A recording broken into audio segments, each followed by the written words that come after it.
The ballroom glittered like a sky full of fallen stars. Chandeliers dripped with crystal tears that caught the candlelight and scattered it across marble floors. Women in silk gowns swirled past like living paintings. Men in tailcoats stood in clusters, their laughter low and confident. But Serafina felt none of the magic. She stood near the wide French doors, her gloved hands clasped tight in front of her waist. Her dress was beautiful, pale blue with silver threading along the bodice, but it was borrowed. The shoes pinched her toes. The necklace around her throat was glass, not diamonds. She did not belong here. Her cousin, Lady Harriet, had insisted she come. "You cannot hide forever, Serafina," Harriet had said, her voice soft but firm. "It has been 2 years since the scandal. You deserve to live again." Serafina was not sure she agreed. She glanced across the room and froze. There he was, Lord Percival Ashton, her former fiancé. He stood near the refreshment table, his golden hair perfectly combed, his smile wide and charming. A beautiful woman clung to his arm, Miss Evangeline Hartley, the daughter of a duke. Percival looked exactly as he always had, confident, polished, untouchable. Serafina's stomach twisted. She had loved him once, believed him when he said he would marry her, trusted him when he promised her father he would care for her after the wedding. Then her father died, and Percival disappeared. He broke their engagement 3 days after the funeral. He said her family had no money left, no title, no value. He said he could not afford to marry a penniless woman. He said it kindly, as if his cruelty were a favor. Serafina had fallen apart in silence. Now, 2 years later, she was a companion to her cousin. She lived in a small room in Harriet's townhouse.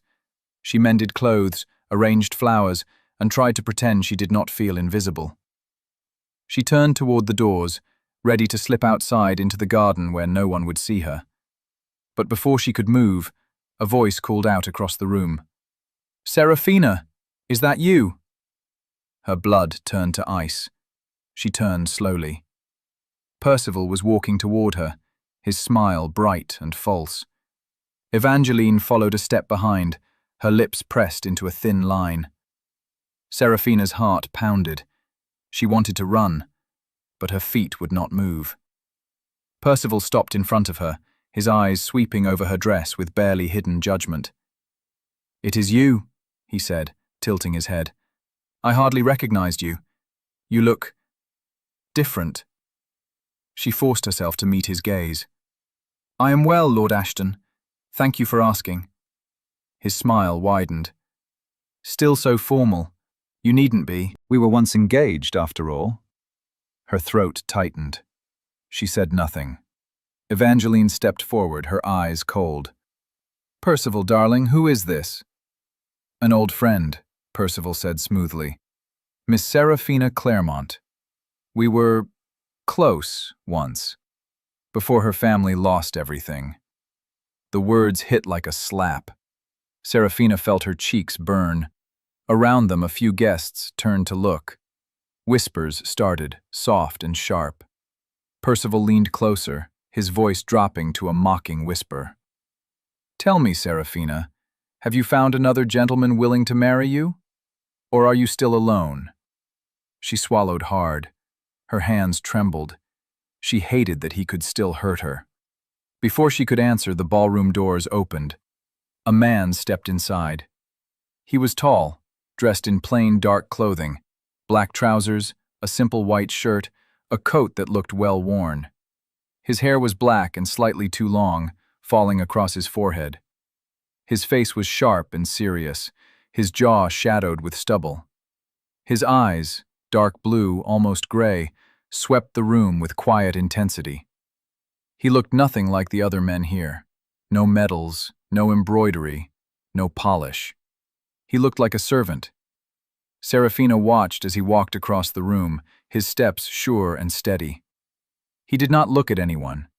He moved like a man who knew exactly where he belonged, even though everything about him said he did not. He stopped a few feet away from her. and then he looked directly at her. Her breath caught. His gaze was steady, unreadable, but something in it felt familiar, safe. He stepped closer. "Forgive me for being late," he said quietly. His voice was deep, calm, and edged with something she could not name. Serafina blinked. What?" He moved to stand beside her, close enough that his shoulder nearly brushed hers. "I apologize for keeping you waiting," he said again, his tone soft but clear. Her mind spun. She did not know this man. She had never seen him before. But he was acting as though he knew her. Percival's eyes narrowed. He looked the man up and down, his lip curling. "And who exactly are you?" The man did not flinch. He met Percival's gaze without hesitation. "I am with Miss Claremont." Percival laughed. It was a sharp, ugly sound that cut through the low hum of conversation around them. Several people turned to look. "With her?" Percival repeated, his voice loud enough to draw more attention. He looked at Serafina, his eyes bright with cruel amusement. "Serafina, is this your husband?" Her face went hot.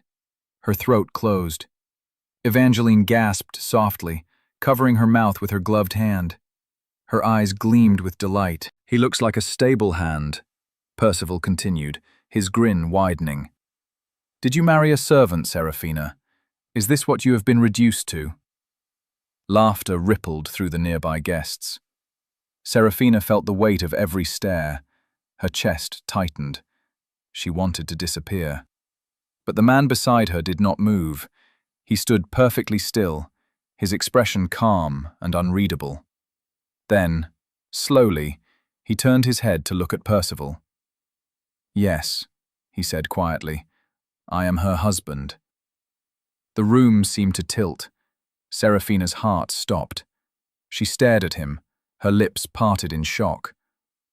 What was he doing? Percival's smile faltered for just a moment. Then he laughed again, louder this time. "Her husband! Oh, this is too rich. Serafina Claremont married to a servant. How the mighty have fallen." The man's jaw tightened, but his voice remained steady. "You seem very interested in my wife's life, Lord Ashton. I wonder why." Percival's smile twisted. "I simply find it amusing. She was once engaged to me, you know. I ended it, of course. She had nothing to offer." "Clearly you did not value what she had." The words were soft, but they landed like a blade. Percival's face flushed red. "You dare!" "I dare," the man interrupted calmly, "because unlike you, I do not find pleasure in humiliating others in public." Silence fell. Serafina's pulse roared in her ears. She did not understand what was happening, but something in the man's voice, something quiet and unmovable, made her feel less alone. Percival opened his mouth to respond, but before he could speak, an older gentleman approached from across the room. He wore a military uniform covered in medals, his white hair swept back from a stern, weathered face. "Your Grace," the man said, bowing slightly to the man beside Serafina. "Forgive the interruption. The Duke of Wellington wishes to speak with you." The air left the room. Serafina felt the world stop turning. "Your Grace. Duke." She turned slowly to look at the man beside her. He did not look surprised. He simply nodded once to the older gentleman. "Tell him I will join him shortly." The gentleman bowed again and walked away. Percival stood frozen, his face pale as snow. His mouth opened and closed, but no sound came out. Evangeline's hand fell from his arm. Whispers exploded across the ballroom like wildfire. "That is the Duke of Edinburgh. Thought he was in Scotland. Never attends balls. Wearing servants' clothes." Serafina's knees felt weak. She could not breathe. She stared at the man, no, the Duke, beside her. He turned to face her fully. His expression softened just slightly. "Forgive me," he said quietly. "I did not mean to lie. but I could not stand by and let him humiliate you." Her voice came out as a whisper. "You are the Duke of Edinburgh." "I am." "But you... why did you—" "Because," he said simply, "you needed help, and I was here." She did not know what to say. Her thoughts were a storm. Percival finally found his voice. "Your Grace, I did not realize—" The Duke turned his head toward Percival. His gaze was ice. "You did not realize," he said quietly, "that cruelty is still cruelty, no matter who witnesses it." Percival flinched. "I meant no disrespect." "You meant to hurt her. You succeeded, but you also revealed your character." The Duke's voice was calm, but it carried the weight of absolute authority. "I suggest you leave before you embarrass yourself further." Percival's face crumbled. He looked around, desperate, but no one would meet his eyes. He turned and walked quickly toward the doors, Evangeline hurrying after him. The room remained silent. Seraphina stood frozen, her heart pounding so hard she thought it might break through her ribs. The Duke looked down at her. His expression was unreadable. But something in his eyes, something warm and steady, made her feel safe. "Would you like to leave?" he asked softly. She nodded, unable to speak. He offered her his arm. She hesitated for only a moment. Then she took it.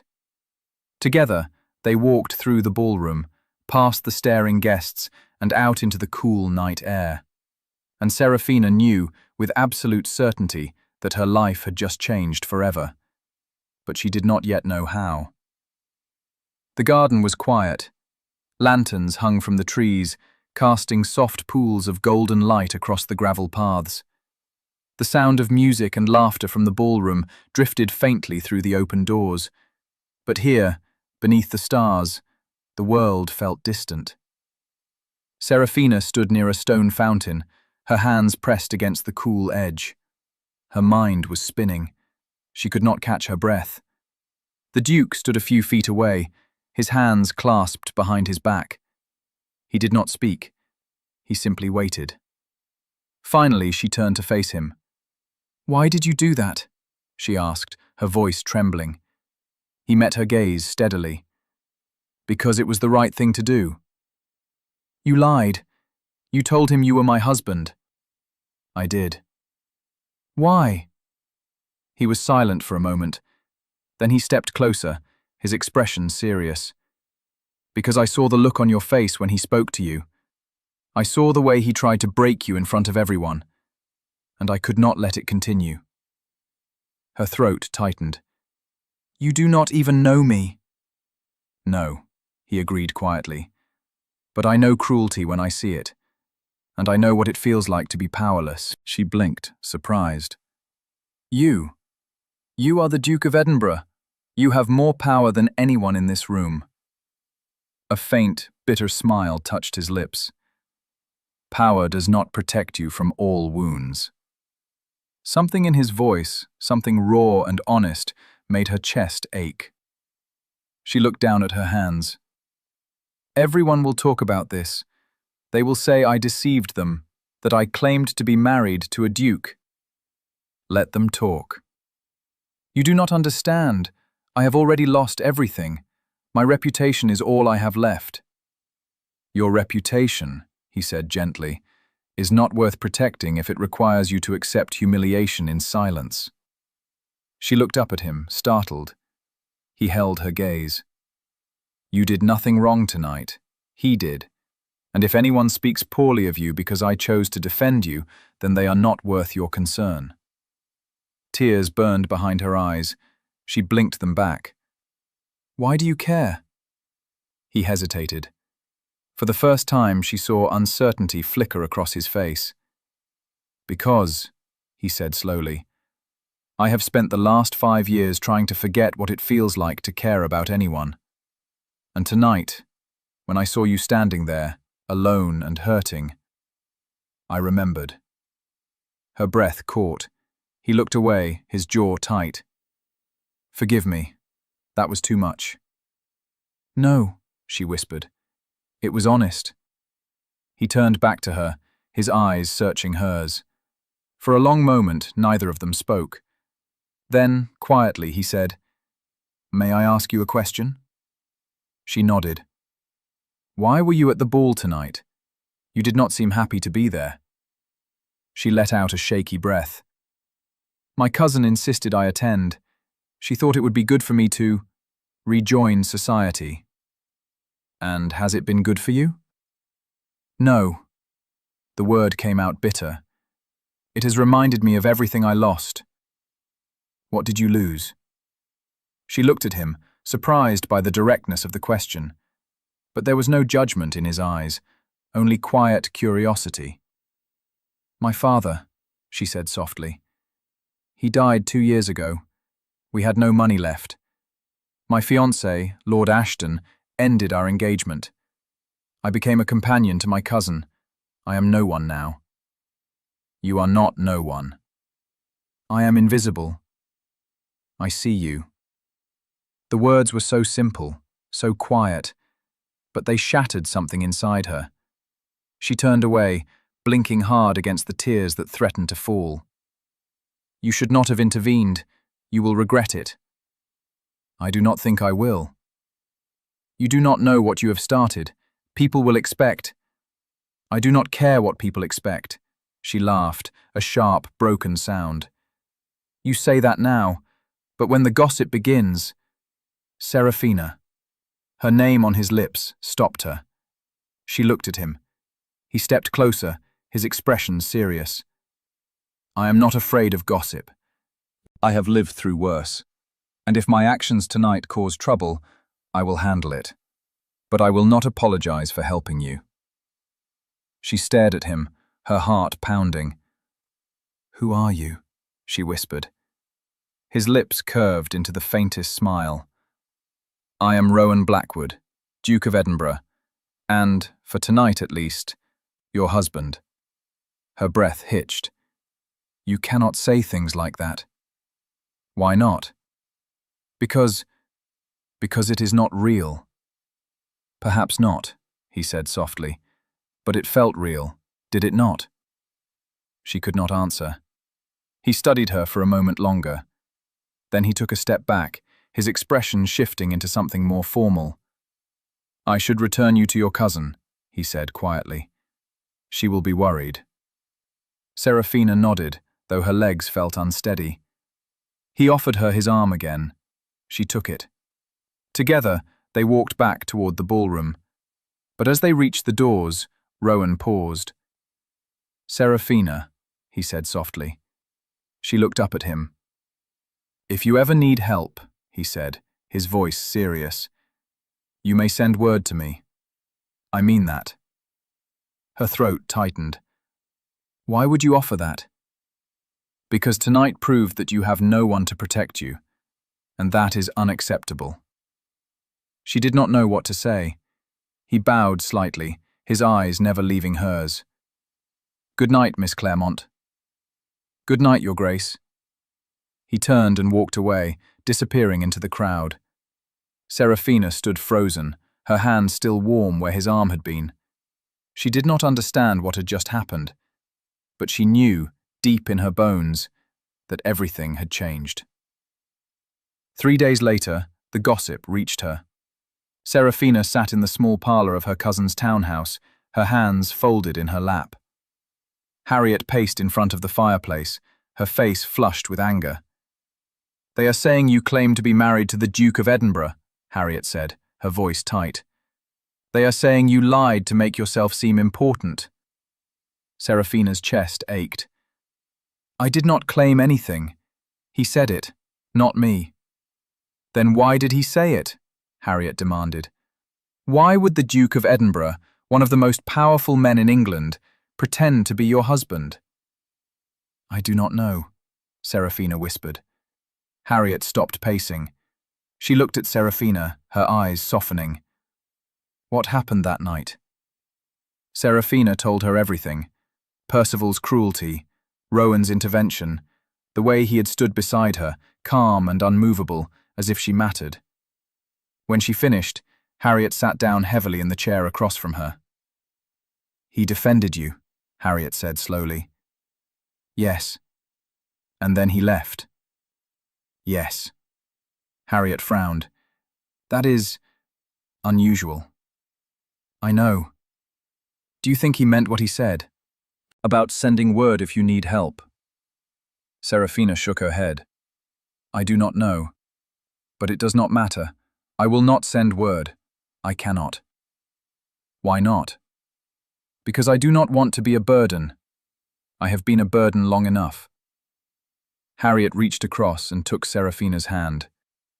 "You are not a burden, and if the Duke of Edinburgh offered his help, perhaps you should consider accepting it."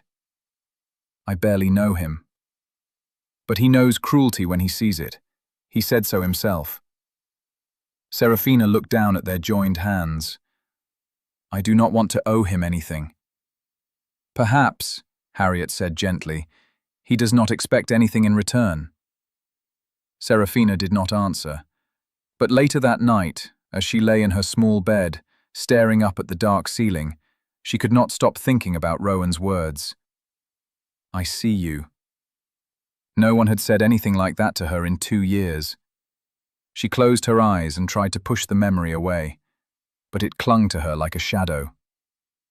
A week passed. Serafina tried to return to her normal routine. She helped Harriet with correspondence. She arranged flowers. She read books in the small library and tried not to think about the ballroom. But the gossip did not stop. Everywhere Harriet went, people whispered. Some said Serafina was a liar. Others said the Duke had taken pity on her. A few even suggested something scandalous had happened between them. Harriet defended her fiercely, but Serafina could see the strain in her cousin's eyes. "You do not have to keep me here," Serafina said one morning as they sat together in the parlor. "If I am causing too much trouble—" "Stop," Harriet said firmly. "You are my family. I will not send you away because of gossip." "But—" "No." Harriet's voice softened. "You have done nothing wrong, Serafina. The Duke defended you. That is all. Anyone who says otherwise is cruel and small-minded." Serafina wanted to believe her, but the weight of shame sat heavy on her chest. That afternoon, a letter arrived. Harriet brought it to Serafina, her eyes wide. "It is addressed to you." Serafina frowned. No one sent her letters. She had no friends left outside of Harriet's circle. She took the envelope carefully. The paper was thick, expensive. The seal was dark blue wax, stamped with an unfamiliar crest. Her hands trembled as she broke the seal and unfolded the letter. The handwriting was neat, strong, and precise. "Miss Claremont, I hope this letter finds you well. I have heard the rumours circulating regarding the events at Lady Pembroke's ball. I write to assure you that I take full responsibility for any inconvenience or distress they may have caused you. I acted impulsively that night, and though I do not regret defending you, I recognize that my actions may have complicated your life. For that, I apologize. If you wish to meet and discuss how we might address the gossip, I would be happy to arrange a time. If you prefer not to respond, I will understand and respect your silence. Yours sincerely, Rowan Blackwood, Duke of Edinburgh." Serafina read the letter 3 times. Her heart pounded. Harriet leaned forward. "What does it say?" Serafina handed her the letter without a word. Harriet read it quickly, her eyes growing wider with each line. "He is offering to meet with you, to help." "I know." "Are you going to respond?" Serafina hesitated. "I do not know." "Serafina," Harriet's voice was gentle but firm. "This is the Duke of Edinburgh. He is offering to help you. You cannot ignore this." "I do not want to be a burden." "He does not see you as a burden. He sees you as someone worth defending." Serafina looked down at the letter, her throat tight. "What if I respond and he regrets it?" she whispered. "What if he realizes I am not worth the trouble?" Harriet knelt in front of her, taking her hands. Serafina, listen to me. You are worth the trouble. You are kind, intelligent, and brave. Anyone who cannot see that is blind. Tears stung Serafina's eyes. I do not feel brave. You survived 2 years of loss and humiliation. That is brave. Serafina swallowed hard. What do I say? Harriet smiled. Say yes. 2 days later, Serafina stood outside a tall, elegant townhouse in Mayfair. Her hands were shaking. She had sent a brief reply to Rowan's letter, agreeing to meet. He had responded within hours, offering his London residence as a neutral, private location. Now, standing on the steps, she wondered if she had made a terrible mistake. Before she could turn and flee, the door opened. An older man in butler's livery bowed slightly. Miss Claremont? She nodded, her voice trapped in her throat. His Grace is expecting you. Please, follow me. She stepped inside. The entrance hall was grand but understated. Dark wood panelling, soft lighting, a staircase that curved upward like a bird's wing. Everything was elegant, but not ostentatious. It felt warm. The butler led her down a hallway and stopped in front of a closed door. He knocked once, then opened it. Miss Claremont, Your Grace. Serafina stepped inside. The room was a study. Bookshelves lined 2 walls, filled with leather-bound volumes. A large desk sat near the window, covered with papers and maps. A fire crackled softly in the hearth, and standing near the fireplace, his hands clasped behind his back, was Rowan. He turned when she entered. His expression was serious, but his eyes softened when they met hers. Miss Claremont, he said quietly. Thank you for coming. She curtsied, her heart racing. Your Grace. He gestured to a chair near the fire. Please, sit. She did, her hands folded tightly in her lap. Rowan sat across from her, his posture relaxed but attentive. For a moment, neither of them spoke. Then he said, I am sorry for the trouble I caused. She shook her head quickly. You did not cause it. Lord Ashton did. Perhaps, but I made it worse by claiming to be your husband. That was reckless. It was kind. He looked at her, surprised. You defended me when no one else would, she said softly. You made me feel seen. That is not reckless. That is generous.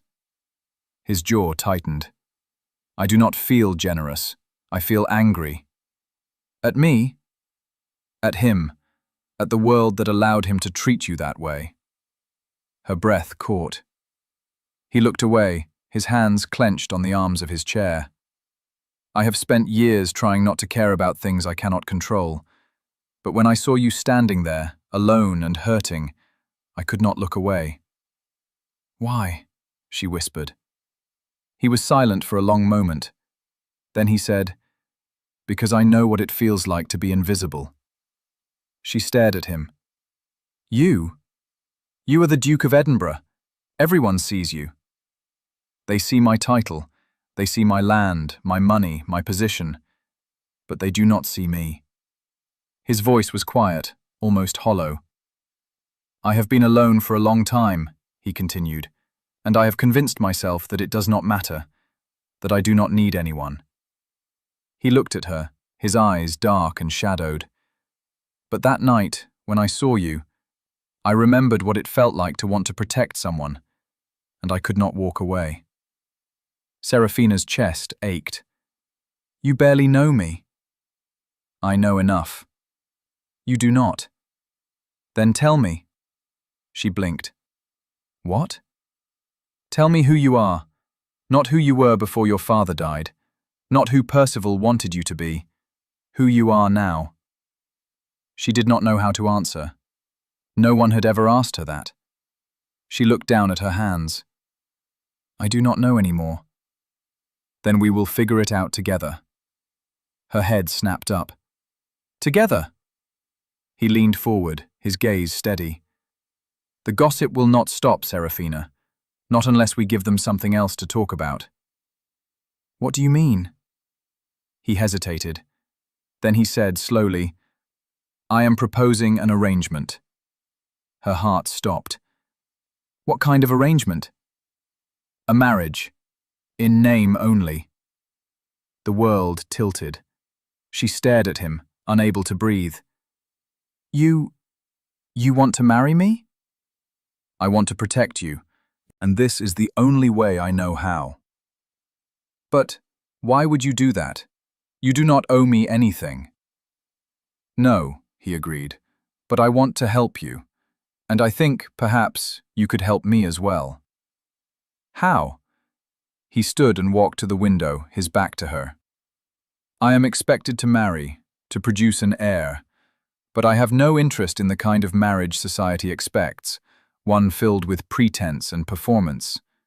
He turned to face her. If you agree, we would marry quietly. You would have the protection of my name and the security of my fortune. In return, I would have the appearance of fulfilling my duty. We would not have to love each other.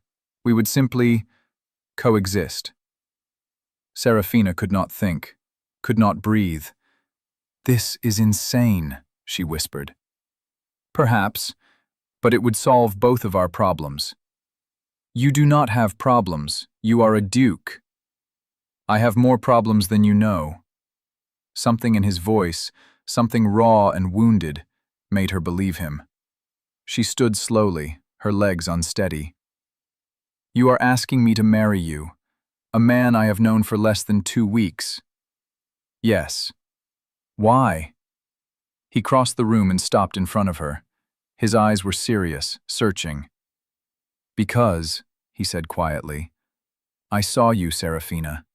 I saw your pain, your strength, your grace, and I thought, perhaps we could both be less alone. Her eyes burned. This is not a fairy tale. No, but it is a chance. For both of us. She looked up at him, her heart racing. Every instinct screamed at her to say no, to run, to protect herself from more pain. But another part of her, the part that had felt invisible for 2 years, whispered something different. He sees you. She took a shaky breath. If I agree, she said slowly, what would you expect from me? Nothing you are not willing to give. This would be a partnership, not a prison. And if I want to leave? Then you leave. I will not hold you here. She studied his face, searching for lies. She found none. I need time to think, she whispered. He nodded. Of course. Take all the time you need. She turned toward the door, her mind spinning. But before she reached it, his voice stopped her. Serafina. She looked back. He stood by the fireplace, his expression unreadable. Whatever you decide, he said softly, know that I meant what I said. You are not invisible. Not to me. Her breath caught. She nodded once, unable to speak. Then she left. And as she walked out into the cold afternoon air, she realized something terrifying. She wanted to say yes. That night, Serafina sat in her small room, staring at the letter Rowan had sent. Harriet had asked what happened at the meeting. Serafina had told her everything. Harriet had been silent for a long time. Then she said, "Do you trust him?" Serafina did not know how to answer. "I barely know him." "That is not what I asked." Serafina looked down at her hands. Yes, I think I do." "Then you have your answer." "It is not that simple." "Why not?" "Because what if I am wrong? What if he changes his mind? What if I agree and he realizes I am not worth the trouble?" Harriet crossed the room and sat beside her. "Serafina, you have been hiding for 2 years. You have been making yourself small, invisible, so that no one can hurt you again. But that is not living. That is surviving." Tears burned behind Serafina's eyes. "I do not know how to do anything else," Then let him teach you. Serafina looked at her cousin, startled. Harriet smiled gently. He is offering you a chance, not a fairy tale, not a promise of love, but a chance, and I think you should take it.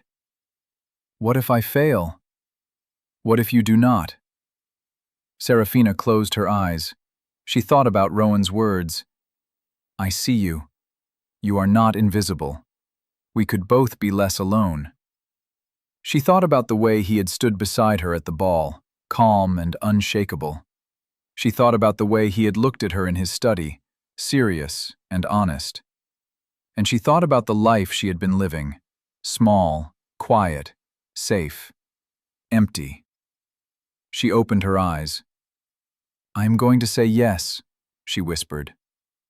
Harriet squeezed her hand. Good. The wedding was small. No grand ceremony, no crowd of guests, just a quiet chapel, a priest, and a handful of witnesses.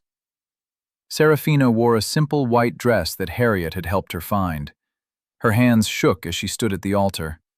Rowan stood beside her, dressed in a dark coat and cravat. His expression was calm, but she saw the tension in his jaw. The priest spoke the words. Rowan repeated them, his voice steady. Serafina repeated them, her voice barely above a whisper. And then it was done. She was the Duchess of Edinburgh. Rowan took her hand and pressed a soft kiss to her knuckles. Thank you, he said quietly. She did not know what to say. They left the chapel together. A carriage waited outside, black and unmarked. Rowan helped her inside, then climbed in after her. As the carriage rolled forward, Serafina stared out the window, her heart pounding. Are you afraid? Rowan asked softly. She looked at him. Yes. So am I. She blinked, surprised. You are? He nodded. I have not had anyone rely on me in a long time. I am afraid I will fail you. Her chest ached. I am afraid I will fail you. He smiled faintly. Then we are even. She laughed, a soft, broken sound. He reached across and took her hand. She did not pull away. We will figure this out, he said quietly. Together. She looked down at their joined hands, and for the first time in 2 years, she felt something other than fear. She felt hope. Rowan's estate was nothing like Serafina expected. She had imagined something cold and grand, a palace filled with marble and gold. But when the carriage rolled through the gates, she saw rolling green hills, ancient oak trees, and a manor house built from warm gray stone. Ivy climbed the walls. Flowers grew in wild clusters around the entrance. It looked like a home. Rowan helped her down from the carriage. Welcome to Blackwood Hall. She stared up at the house, her throat tight. It is beautiful. It is yours now. She looked at him, startled. He smiled faintly. You are the Duchess. Everything here belongs to you as much as it belongs to me. She did not know what to say. He led her inside. The staff greeted them quietly. An older housekeeper named Mrs. Davies, a butler named Thomas, a handful of maids and footmen. They all bowed and curtsied, their faces polite but curious. Rowan introduced her simply. This is my wife, Her Grace, the Duchess of Edinburgh. Serafina's cheeks burned. The title felt too large, but no one questioned it. Mrs. Davies showed her to her rooms, a suite on the second floor with tall windows that overlooked the gardens. The walls were pale blue. The furniture was elegant but comfortable. A fire crackled in the hearth. If you need anything, Your Grace, please ring, Mrs. Davies said kindly. Serafina nodded, her voice caught in her throat. When the housekeeper left, Serafina stood in the center of the room, overwhelmed. This was her life now. A knock sounded at the door. Come in, she called softly. Rowan stepped inside. He looked uncertain, as if he were not sure he was allowed to enter. "I wanted to make sure you were comfortable," he said. She nodded. "I am. Thank you." He hesitated. "Serafina, I know this is strange. I do not expect you to adjust immediately." "I do not know what you expect at all," she admitted. He crossed the room slowly and stopped a few feet away. "I expect nothing. I want you to feel safe here, to feel free." "Free?" "To be yourself, to do what you wish. This is your home now, not a cage." Her eyes stung. "Why are you being so kind to me?"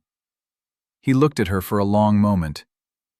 "Because," he said quietly, "I know what it feels like to be trapped, and I will not do that to you."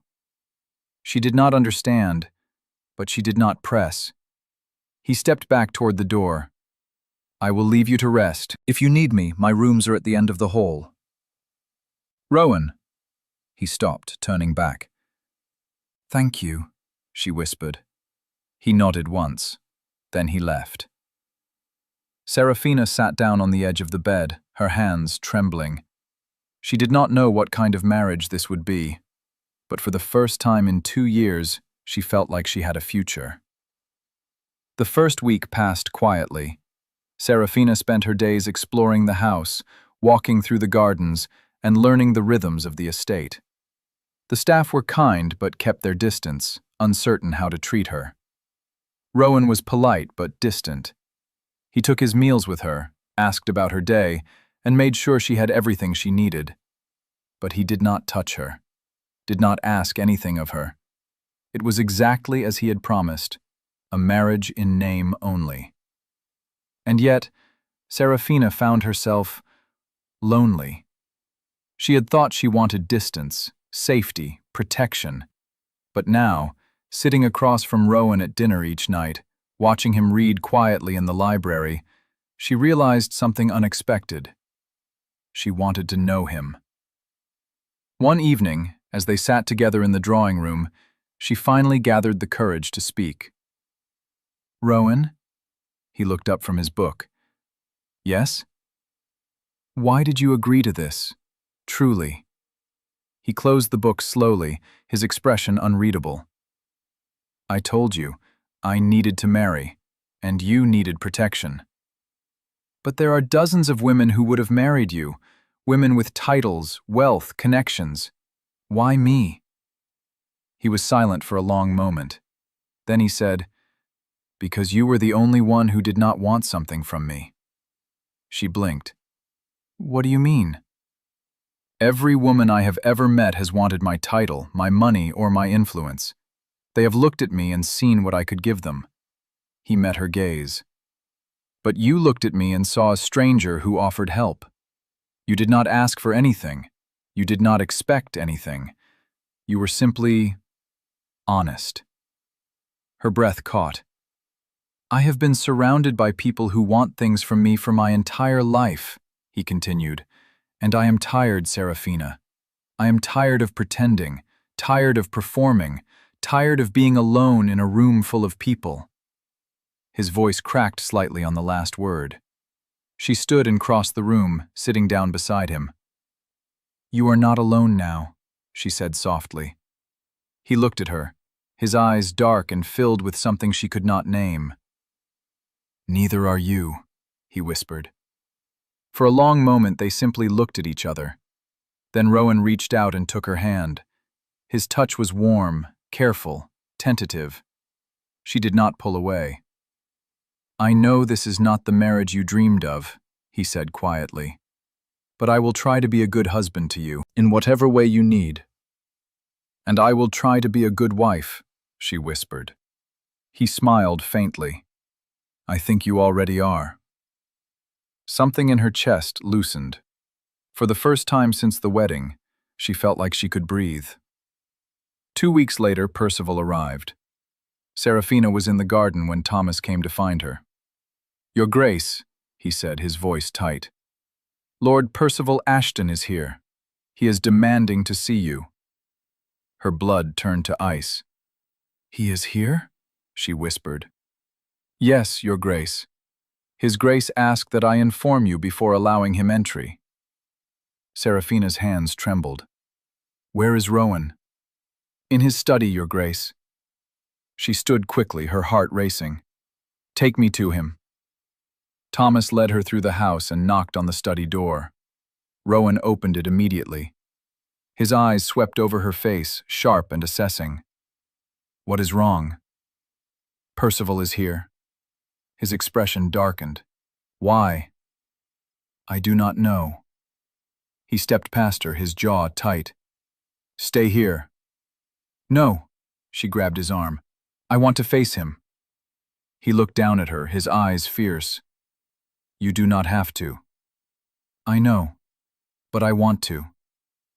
He studied her for a moment, then he nodded. Together, then.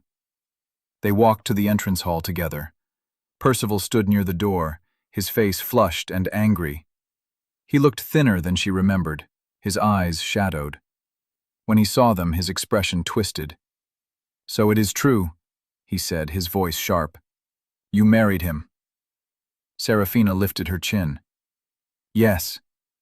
Percival laughed bitterly. You moved on quickly. I suppose I should not be surprised. You ended our engagement, she said quietly. You have no right to be angry. I have every right, he snapped. You humiliated me. You made me look like a fool in front of everyone. You did that yourself, Rowan said coldly. Percival's eyes flashed. Stay out of this. This is between me and her. She is my wife. That makes it my concern. Percival stepped forward, his fists clenched. You do not love her. Everyone knows this marriage is a sham. Rowan's expression did not change, but his voice dropped, low and dangerous. What I feel for my wife is none of your concern, and if you ever speak to her like this again, you will regret it. Percival flinched. Seraphina stepped forward, her voice steady despite the fear clawing at her chest. Percival, why are you here? He looked at her, and for a moment she saw something desperate in his eyes. I made a mistake, he said, his voice breaking. I should not have ended our engagement. I thought I needed someone with money, connections. But I was wrong. I need you. Her stomach turned. No. Seraphina, please. No, she said again, louder this time. You do not need me. You need someone to fix your life, and I will not do that. I loved you. You did not, she interrupted, her voice shaking.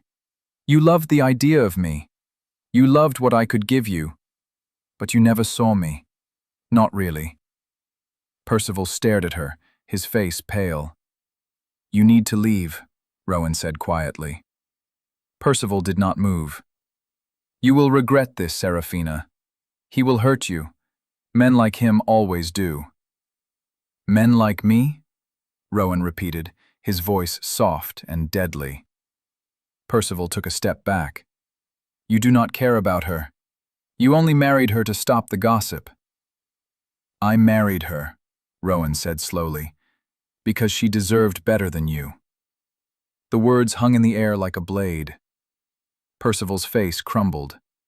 He looked at Seraphina one last time, his eyes filled with something that might have been regret. Then he turned and walked out. The door closed behind him. Seraphina's knees went weak. Rowan caught her before she could fall, his arms strong and steady around her. You are safe, he murmured. He is gone. She pressed her face against his chest, her breath coming in short gasps.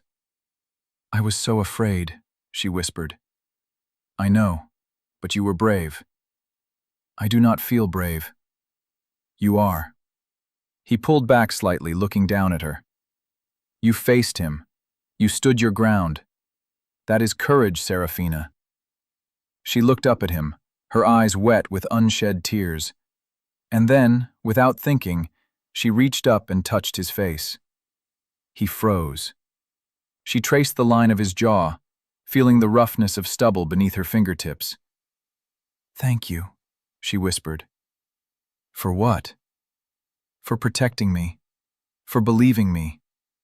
His hand came up to cover hers, holding it against his cheek. "You never have to thank me for that." They stood there, frozen, staring at each other. And Serafina realized something terrifying. She was falling in love with him. She tried to ignore it, tried to tell herself it was gratitude, not love. But over the next few weeks, it became impossible to deny. She loved the way Rowan read to her in the evenings, his voice low and calm. She loved the way he asked about her day, genuinely interested in her answers. She loved the way he smiled, rare and soft, when she said something that amused him. She loved the way he looked at her, as if she were the only person in the world who mattered. But she did not tell him. How could she? He had married her out of duty and kindness, not love, and she would not burden him with feelings he did not want. So she kept them locked inside, hidden and aching. But Rowan noticed.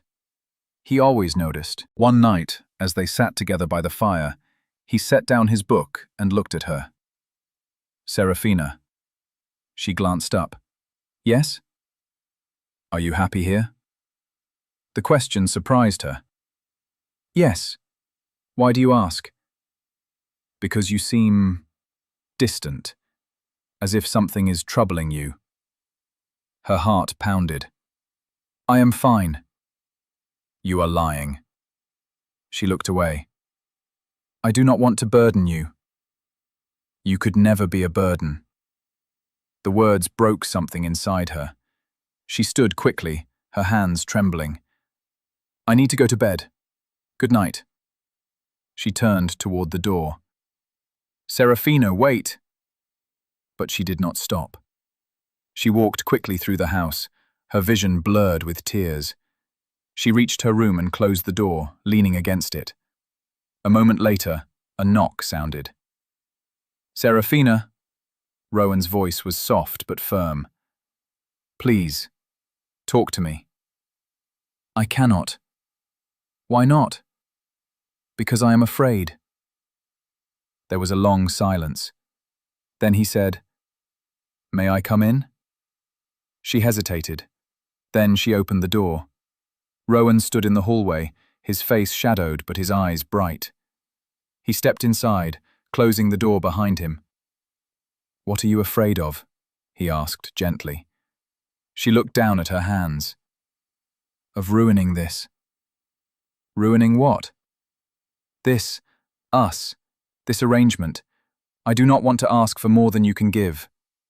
He stepped closer. "What do you want?" She shook her head. "It does not matter." "It matters to me." She looked up at him, her eyes burning. "You said this would be a marriage in name only, and I agreed. But I—" Her voice broke. "I do not know how to keep that promise anymore." His breath caught. "What are you saying?" "I am saying," she whispered, "that I have fallen in love with you.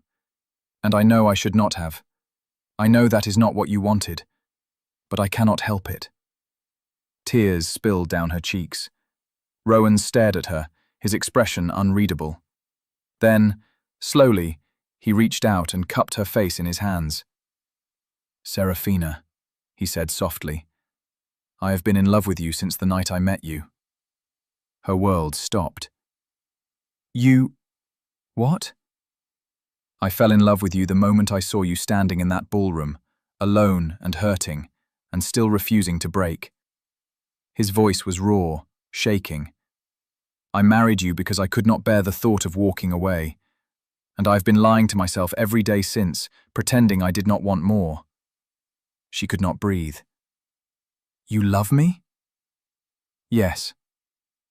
"But you never said—" "Because I thought you did not want me," he whispered.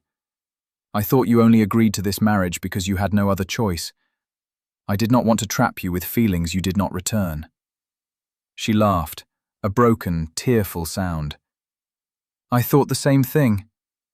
He smiled, his eyes wet. "We are both fools, then." "Yes." He leaned down slowly, giving her time to pull away. She did not. He kissed her. It was soft, careful, and filled with 2 years of loneliness, fear, and hope. When he pulled back, she was crying. "I love you," she whispered. "I love you," he said. And for the first time in her life, Serafina believed it. The months that followed were the happiest of Serafina's life. She and Rowan were no longer strangers pretending to be married. They were partners, lovers, friends. They walked through the gardens together, hand in hand. They read to each other by the fire. They laughed, argued, and learned each other's rhythms. And slowly, Serafina began to feel like herself again. Not the woman she had been before her father died. Not the woman Percival had tried to shape her into. But someone new. Someone strong. Someone loved. One afternoon, as they sat together on a bench overlooking the hills, Rowan turned to her. "Serafina." She looked at him, smiling. "Yes? Do you remember what I said the night we met, when I told Percival I was your husband?" "Yes." He took her hand. "I know it was a lie then, but I want it to be true now, not just on paper, but in every way that matters." Her breath caught. "It already is." "I know, but I want to say it properly." He slid off the bench and knelt in front of her, his eyes bright and serious. "Serafina Blackwood, Duchess of Edinburgh, will you marry me?" Again. This time, not out of duty, not out of fear, but because we choose each other. Tears spilled down her cheeks. "Yes, 1,000 times yes." He stood and pulled her into his arms, kissing her deeply. And as the sun set over Blackwood Hall, casting gold across the hills, Serafina realized something. She was no longer invisible. She was seen. She was loved. She was home. Years later, when people asked how she became the Duchess of Edinburgh, Serafina always smiled. She told them about the ballroom, about the man who had defended her when no one else would, about the cruel laughter of a man who had tried to humiliate her, not knowing he was mocking a duke. And she told them about the choice she made, to trust, to hope, to love. "Is this your husband?" Percival had asked, laughing at the man in servant's clothes. And though he had not known it then, the answer was yes. Rowan had always been her husband. From the moment he stood beside her, calm and unshakable, and said, "I am with Miss Claremont." From the moment he looked at her and said, "I see you." From the moment he offered her not a fairy tale, but a chance. And she had taken it. And it had changed everything.